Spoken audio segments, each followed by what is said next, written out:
second day. Got in pads on Saturday, and today was the first day we got into some live work. We were off bed on Saturday, and then today, kind of trying to get them ready for some situational stuff on Wednesday.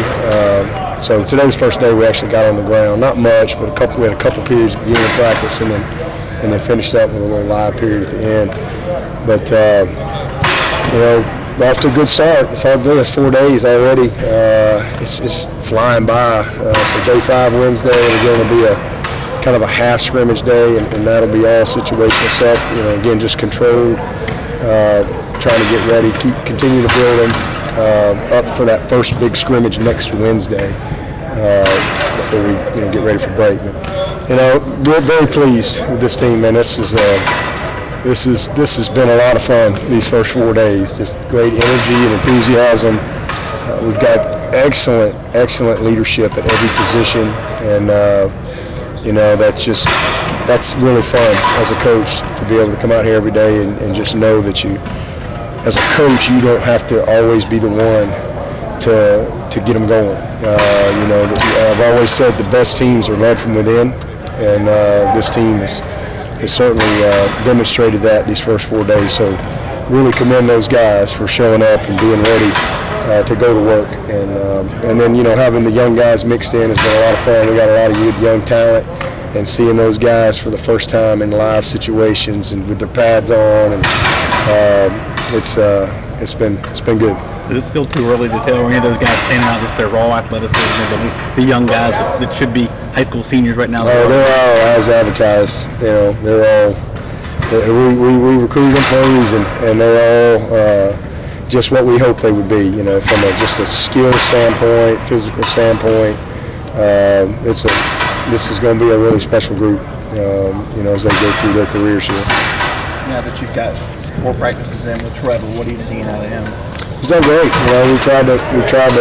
We really tweaked a couple things in as far as our practice schedule, as far as how we do some of our stuff, our 7-on-7 in particular, because I'm just trying to get all 4 of those guys reps, and that's been really good because right now we got a lot of bodies, and so we've been able to have enough guys, DBs, and we're a little thin at corner, but enough DBs to go 4 groups basically is what we're doing. And really just the main purpose of that is to get these quarterbacks a ton of reps. So it's been good, but he's done a really nice job. He's very poised. Obviously he's skilled, but he's a very poised guy too. And so far he's really demonstrated good demeanor and picking things up well. So it's a good group. It's a good group. We heard from Tony and Jeff last week that Darian Kendrick's athleticism is standing out, but Travion Thompson, as far as wide receivers go, has really been a pleasant surprise in camp. Yeah, I don't know that he's been a surprise. I mean, he's just put the work in. I mean, we've seen it really last year. I mean, he's made a lot of big plays for us, but he's just a kid that, I mean, he's a inspiration to his teammates. He's one of those guys that probably could have left and started at a ton of places, but he's just kind of stuck with it, and he's very confident in himself, and he's one of those guys that'll play on Sunday. He's got it. He can play all 3 positions. He's very smart. He's become a very technically sound, a very skilled route runner, and he just hasn't had quite as many opportunities as some of the other guys, but man, I'm a big Travion Thompson fan. I mean, he is smart and tough. He's one of the best leaders we have. He's a very unselfish young person. That's probably one of his best characteristics. He loves his teammates. He loves to help his teammates. But I have a great appreciation for him, because he's been patient. He's put the work in. But we have a lot of confidence in him. He'll have a heck of a year for us, and you'll see him in a lot of different spots. Because we're going to need him. But he's primarily played our 5-man, with Renfro. But he can play anywhere. Coach, you added Lemansky Hall to your staff, coaching the defensive end. Can you just talk about what he brings to the table? Y'all go way back, and how has that transition been for you? Yeah, we do. We go way back. We were great friends in college. Just for whatever reason, he and I just kind of hit it off in college, and were great buds, and stayed in touch forever. And he was an unbelievable player. I mean, he's one of the best they've ever had at Alabama, and it had a heck of a pro career. Played about 10 years, but then he just got into coaching and coached high school ball for about 8 or 9 years at a great program in Nashville. But just always stayed in touch, and then finally had an opportunity to bring him on board, and he spent his first couple of years in a support role, and so just great timing, and he's a perfect fit for us. I mean, he's got great knowledge. He has an outstanding demeanor as far as just being able to, deal with players, relationships. He's going to be great with the special teams as well. He made his living for a long time as one of the top. That's how he stayed in the league for 10 years. He was a great special teams player as well. He played a lot of outside backer, a lot of rushing the quarterback, and so he's got a lot of good things that he brings to the table there from a pass rush standpoint. But I'm excited about him. He's going to be excellent on the recruiting trail.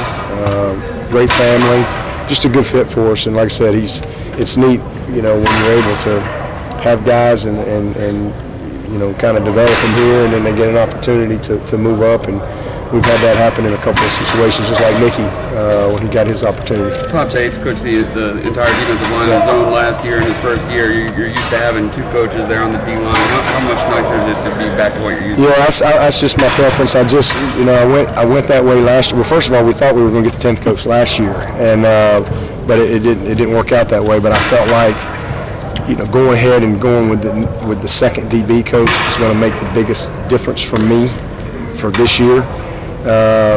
Even though I prefer 2 D-line coaches, but I just felt like we got so many guys. I mean, it's just hard for one guy to coach all of them. I mean, there's just a lot going on. You got 5 and 6 DBs in the game, and I just felt like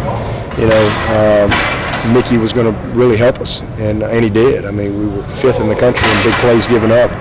The last 3 years we were 102nd to 65th to 5th, and I just think that the combination of he and Mike's outstanding teacher, and just him being able to focus on the corners, and then Mickey and Brent, working with that interior guys, the nickel Sam and the back 2 guys.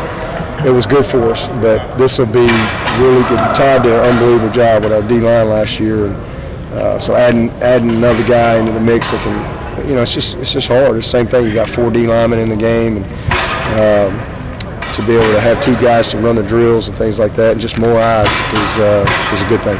Tony was saying Darian kind of reminds him of Sammy with his quick burst. Do you think that's a fair comparison? Yeah, I think that's probably pretty fair. He's got that type of explosiveness. He's tough, man. That guy's got a great edge to him that is sometimes not always present when you just go recruit a receiver. He played quarterback like a linebacker. He's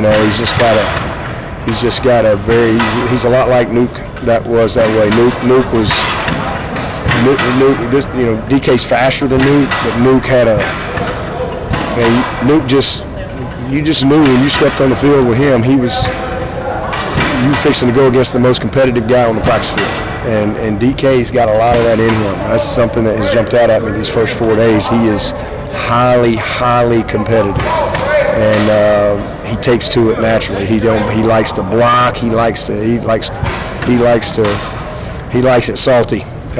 So he's my kind of guy. And, he's got to develop as a receiver and transition and all that, but he will. He's got great ball skills, and I knew that because we had him in camp a couple times. So I knew he had great ball skills and unbelievable explosiveness. But what I like about him probably the most is he's coachable. He likes to be coached. He don't mind for you to correct him and things like that, because we got a lot to correct. He's supposed to be running a post, and he's running a non-route, so we got a lot to teach with him. But he's going to be a great player. Xavier Thomas seems to have like that motor. Who's that? Xavier Thomas. Oh, yeah. Seems to go all the time. Yep. He does. Yeah. I mean, it's like you see that on tape. What you saw on tape is exactly who he is. He's explosive off the ball. He's physically strong beyond his years. So he's what you're looking for. What about the rest of those defensive linemen, those freshmen? Special group. You know, all 4 of them. Darnell, Belk has probably been the guy that I just didn't know. You know, I mean, I know what I saw on tape, but you know, he's playing at a smaller school. How's he going to transition? Sometimes there's a little bit, but he, you know, from a physical standpoint, speed of the game, they all got to learn what to do and technique and all that. But he is strong. It's unbelievable how strong he is for a guy just coming in here. So I'm just really proud of him, and then KJ and Xavier, just what everybody thought they were. Fast, explosive, you know, smart, instinctive players. It's gonna be fun to coach them. That whole group right there, and then you throw Maskell in there when he gets there. It's gonna be a fun group to coach next few years. Dabo, we had Greg Hugo out here a little while ago. What's it going to be like this year to have 2 legitimate kickers out there? It's going to be a beautiful thing. Are you kidding me? After what we just went through this year, it's going to be phenomenal. You know, Greg's back kicking some. He's doing some one-step type kicking right now, and he feels good. Spence is best he's ever been. I mean, it's just amazing what a little bit of confidence will do for you. You know, he just don't think he's going to miss right now. So it's going to be fun to watch it in camp. And then when we get BT in here, BT's a special talent. We'll see how. And then we brought another kid out named Sawicki. He's a transfer from somewhere. He was in school here. He's a walk-on guy. We actually wanted to bring him out last fall. He was the guy we wanted to bring out in the fall, but he was ineligible because I guess he was at some other school. And so that's how we got Costa. Long live Costa.